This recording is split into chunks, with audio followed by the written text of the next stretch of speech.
Selamat siang, Bu Nisa. Selamat siang, Pak Wildan. Bagaimana siang ini, ada yang bisa saya bantu, Bu? Iya, ini Pak mau curhat. Ya, mangga, silakan. Iya, ini kan saya itu ditugaskan jadi koordinator ya Pak ya. Koordinator P5 gitu di sekolah itu. Nah, kemudian yang sering jadi permasalahan di sekolah di sekolah saya itu adalah teman-teman rekan guru itu yang menjadi fasilitator itu eh, apa ya terutama senior gitu kadang suka cul gitu di kegiatan pembelajarannya itu gitu loh. Dan itu apa sih yang harus saya lakukan gitu ketika hal itu terjadi gitu. Itu kan jadi apa ya? Jadi PR buat saya gitu. Saya jadi ngerasa nggak enak karena saya jadi koordinator gitu. Istilahnya jadi asa katempuhan gitu, kepala sekolah. Oke, jadi itu berarudak di luar gitu. Kenapa anak-anak pada di luar gitu? Jadi, Ibu sebelumnya itu pernah ditunjuk jadi koordinator atau fasilitator kegiatan ini, Bu? Iya betul Pak. Tahun ajaran lalu saya jadi koordinator. Nah pengalaman saya di situ guru sudah disiapkan modulnya beserta sumber ajarnya gitu. Tapi Ya, saya kan buatkan PPT dulu gitu ya Pak ya. Saya buatkan ya, PPT ya. dulu untuk bahan guru tersebut masuk ke kelas gitu, bahan yang untuk disampaikan. Tapi bukannya PPT itu disampaikan ke anak, kemudian anak dibimbing diskusi, malah PPT-nya di-share aja di kelas. Nih PPT-nya gitu, sok dipelajari, silahkan diskusi gitu. Ibu nau kemana gitu. Ketika ada suatu hari ada ya Bapak Kepala mungkin waktu itu sedang keliling, terus bertanya, nah iya di luar gitu. Terus yang ke Katempuan kan Abi gitu, koordinator. Iya, Bu. Maaf ya, kira-kira itu kenapa ya? Biasanya kan kalau ada ini kegiatan P5, Bu ya tadi ya. Iya. Jadi kenapa rekan sejawat Ibu atau teman-teman Ibu bisa seperti itu? Jadi apakah mereka tidak memahami materinya atau seperti apa, Bu ya? Yang saya mungkin ini menurut saya gitu ya Pak ya. Yang pertama mereka kurang paham menguasai tentang apa yang akan mereka sampaikan gitu. Karena kan beda dengan mata pelajaran yang mereka ampuh gitu ya. Ini mungkin adalah mata pelajaran yang memang bukan mata pelajaran, itu lebih ke proyek yang dibuat gitu, dan itu mungkin tidak bersinggungan langsung dengan mata pelajaran mereka gitu. Jadi mungkin rasa antusiasmenya juga kurang. Dan lagi kalau kemarin kan karena pertama kali dilakukan sama-sama awam gitu, jadi masih ngeblank gitu apa yang dilakukan itu seperti itu. Iya. Tapi menurut Ibu nih, Ibu tentang kegiatan atau materi P5 ini, tentang P5 ini, Ibu sanggup, terus kenapa ditugaskan lagi menjadi koordinator fasilitator P5 ini? Apakah Ibu gimana ya? Oh, kayaknya Bu Nisa ini pas banget atau paham banget tentang P5, jadi udahlah jadi koordinator. Gimana menurut Ibu? Kalau menurut saya sih kenapa ditunjuk lagi, yang pertama saya sudah memiliki pengalaman di Ya. tahun sebelumnya gitu ya. Setidaknya saya sudah memiliki pengalaman, artinya saya sudah sedikit lebih mengkaji gitu dibandingkan teman-teman lain yang memang belum mengkaji seperti itu. Nah, kemudian kenapa lagi itu menurut ini saya juga bukan kepedean atau apa gitu. Ya. Tapi berdasarkan evaluasi dari teman, maksudnya kurikulum, pihak kurikulum gitu.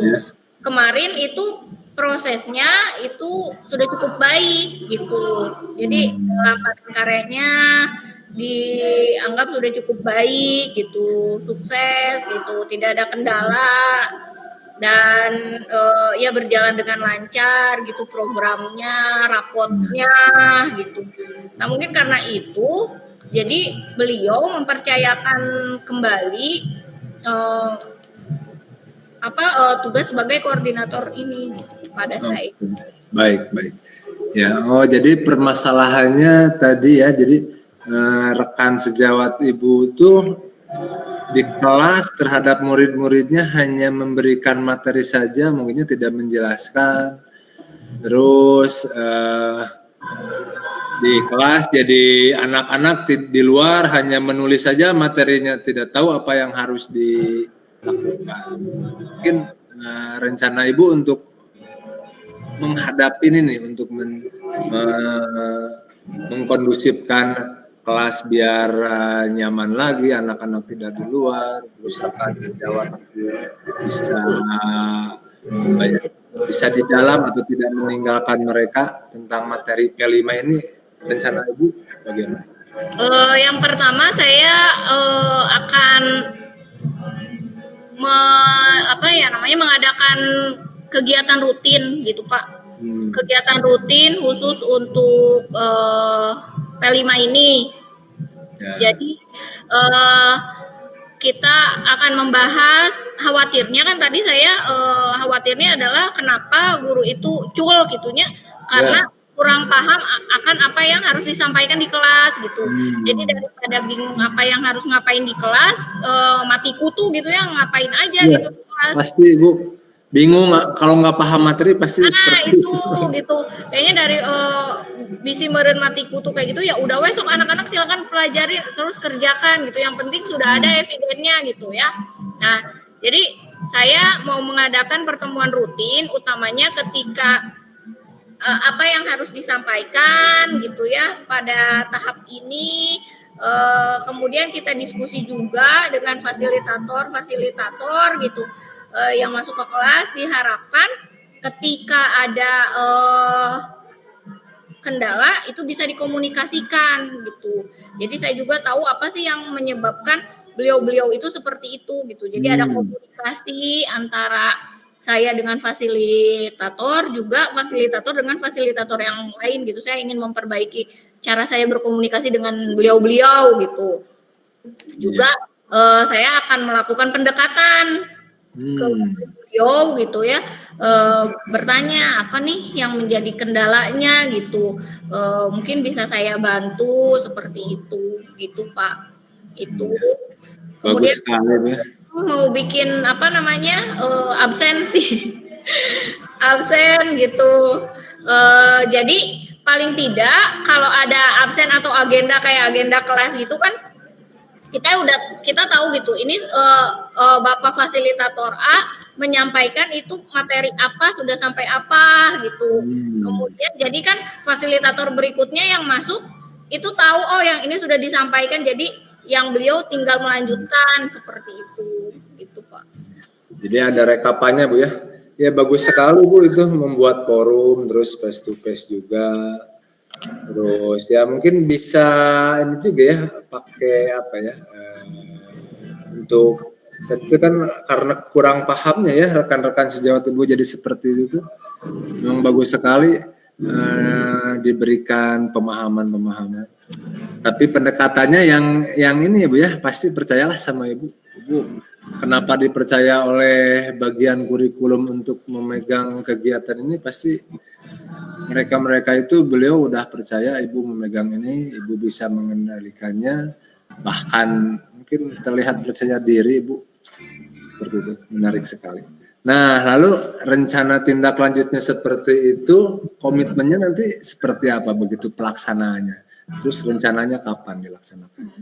Iya Pak, komitmennya saya akan mempersiapkan modul yang jauh lebih baik lagi ya Pak ya, mungkin lebih diperinci lagi modul ajarnya gitu, modul proyeknya gitu, supaya tidak ada kesulitan dalam memahami dari rekan-rekan fasilitator gitu. Kemudian saya juga akan membuat forum diskusi ya, kalau misalkan ini per fasilitator gitu.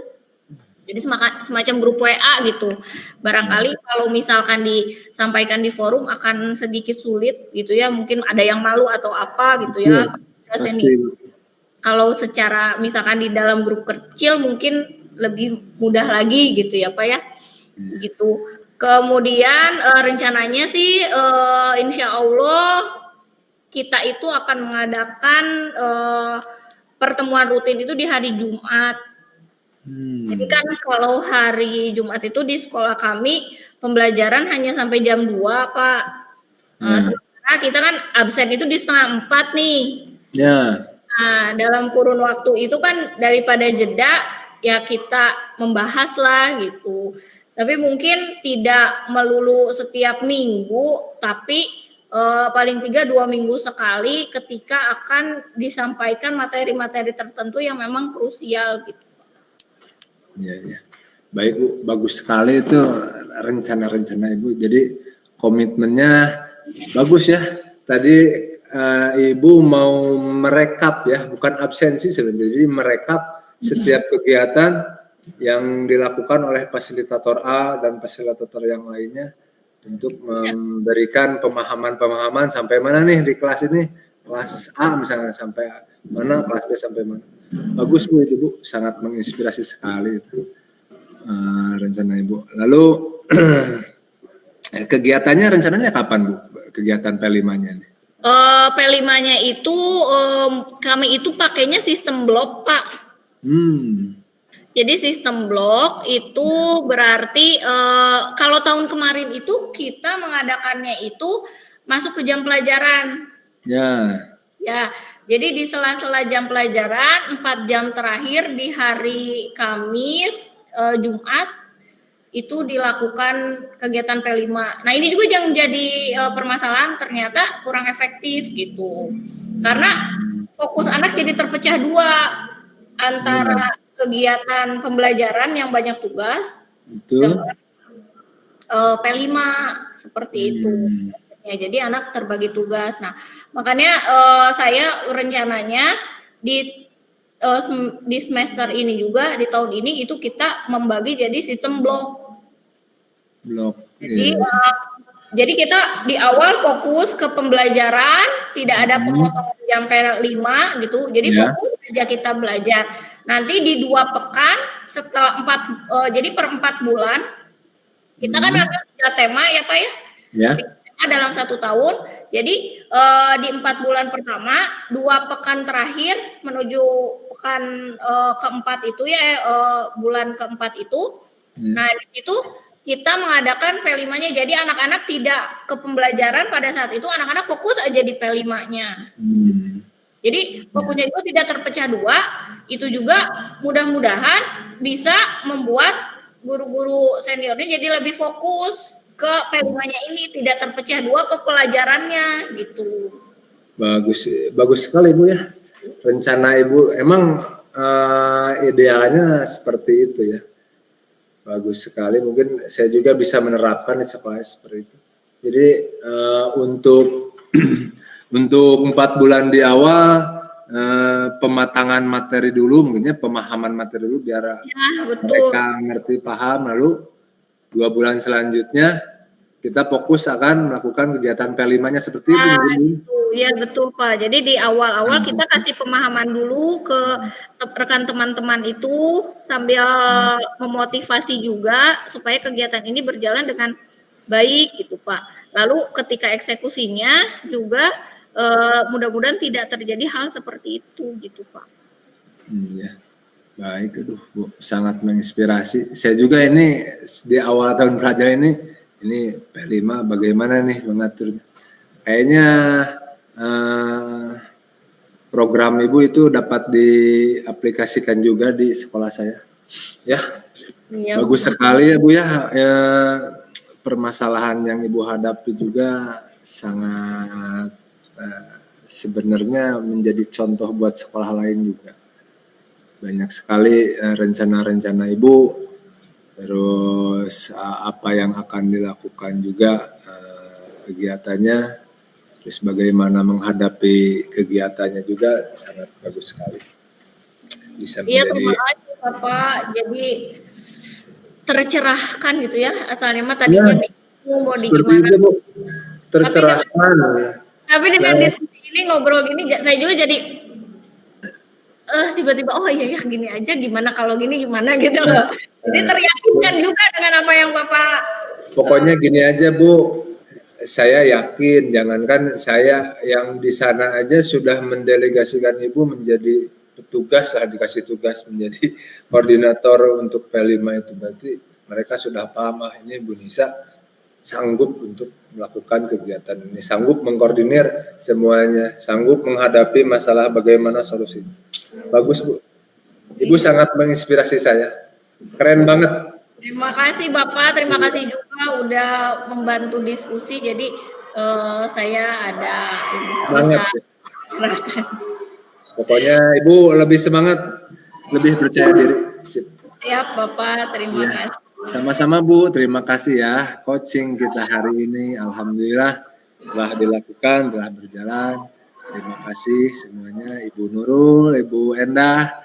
Assalamualaikum warahmatullahi wabarakatuh.